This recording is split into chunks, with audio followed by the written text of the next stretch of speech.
क्या कोरोना एक बार फिर लौट रहा है? क्या एक बार फिर मास्क जरूरी हो जाएगा? क्या फिर स्कूल कॉलेज बंद होंगे और लॉकडाउन जैसे हालात बनेंगे? ये सब सवाल एक बार फिर सभी के जहन में उठ रहे हैं, क्योंकि देश के अंदर हफ्ते भर में कोविड-19 के 823 नए केस मिले और कोरोना के लिए एक्टिव केसों की संख्या 1000 को पार कर गई है। केंद्रीय स्वास्थ्य मंत्रालय के मुताबिक भारत में 27 मई तक 1083 एक्टिव कोरोना केस हैं, जबकि पिछले हफ्ते यानी 19 मई तक सिर्फ 257 एक्टिव केस थे। एक हफ्ते में 800 से ज्यादा केस जुड़े और इस हफ्ते कोरोना ने 10 लोगों की जान ले ली। ऐसे में सवाल ये उठता है कि कोरोना का ये नया वेरिएंट क्या है, इसके लक्षण क्या हैं और क्या जिन्होंने वैक्सीन लगवाई थी उन्हें भी इस वेरिएंट से खतरा है? क्या फिर से देश में लॉकडाउन लग सकता है? आइए आपको बताते हैं। कोरोना के इस नए सब वेरिएंट का नाम JN.1 है, जो कि ओमिक्रॉन के ही एक स्ट्रेन का हिस्सा है। इसकी पहली पहचान 2023 में लग्जमबर्ग में की गई थी। भारत में इसकी पहली पहचान 2023 के दिसंबर में केरल में हुई थी, जिसके बाद से लगातार ये अपना पांव पसारते जा रहा है। कोरोना के इस सब वेरिएंट में करीब 23 म्यूटेंट्स पाए गए हैं। ये म्यूटेंट्स वायरस को इतना तेज और शातिर बना देते हैं कि शरीर की इम्यूनिटी इसे पहचान नहीं पाती। यानी अगर आपने पहले कोरोना से लड़ाई जीती हो या आपने वैक्सीन भी लगवा ली हो, तो भी ये वेरिएंट आपको संक्रमित कर सकता है।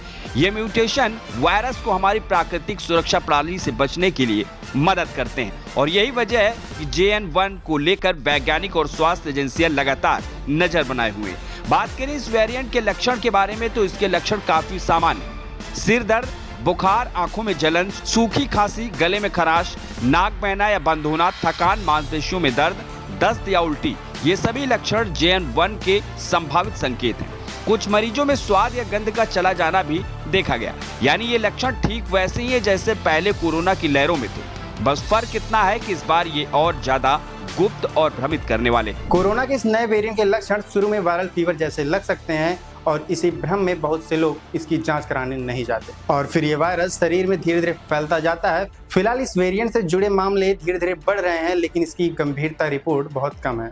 हालांकि इसके फैलाव की रफ्तार और इम्यूनिटी को चकमा देने की क्षमता चिंता बढ़ा रही है और यहीं से एक सवाल उठ रहा है, क्या देश में फिर से लॉकडाउन लग सकता है? JN.1 की पहचान एक समय में तब हुई जब दुनिया कोरोना को भुला चुकी थी। मास्क हट गए थे, सोशल डिस्टेंसिंग खत्म हो गई थी और कोरोना के मामलों में गिरावट आ गई थी। ऐसे में माहौल में इस वेरिएंट ने अपनी जगह बनाई और यही वजह है कि स्वास्थ्य एजेंसियां इसे लेकर सतर्क है। भारत में अभी JN.1 के केसों की संख्या बहुत अधिक नहीं है, लेकिन इसकी मौजूदगी और लक्षणों की गंभीरता को देखते हुए इसे हल्के में नहीं लिया जा सकता। कोरोना की पिछली लहरों ने हमें यही सिखाया है कि शुरुआत में वायरस को जितना हल्के में लिया गया, नुकसान उतना ही ज्यादा हुआ। अगर बात करें कि क्या देश में फिर से लॉकडाउन लग सकता है, तो उसका सीधा जवाब यह है कि अगर हमने समय रहते जागरूकता नहीं दिखाई, अगर टेस्टिंग में ढिलाई रही, अगर लोग मास्क पहनने में फिर से झिझकने लगे, तो यह संक्रमण तेजी से फैल सकता है और सरकारों को फिर से कड़े कदम उठाने पड़ सकते हैं। क्योंकि अभी तक जितने भी केस सामने आए हैं उनमें गंभीरता कम है, लेकिन वायरस की चालाकी यही होती है कि वो पहले धीरे धीरे चलता है और जब समझ में आता है तब तक बहुत देर हो चुकी होती है। हमें याद रखना चाहिए कि डेल्टा वेरिएंट ने भी पहले खुद को कमजोर साबित किया था, लेकिन जब उसने रफ्तार पकड़ी तो देश रुक गए, सांसें थम गई और शमशान घाटों तक में लाइनें लग गई थी। फिलहाल भारत में JN.1 वेरिएंट के बहुत ज़्यादा केसेस नहीं हैं, लेकिन स्वास्थ्य विभाग पूरा अलर्ट पे है और इसको लेकर पूरी सतर्कता बरत रहा है। इसलिए अब जिम्मेदारी हमारी खुद की भी बनती है कि हम खुद सतर्क रहें और सुरक्षित रहें, नहीं तो हालात 2020 और 21 जैसे बन सकते हैं।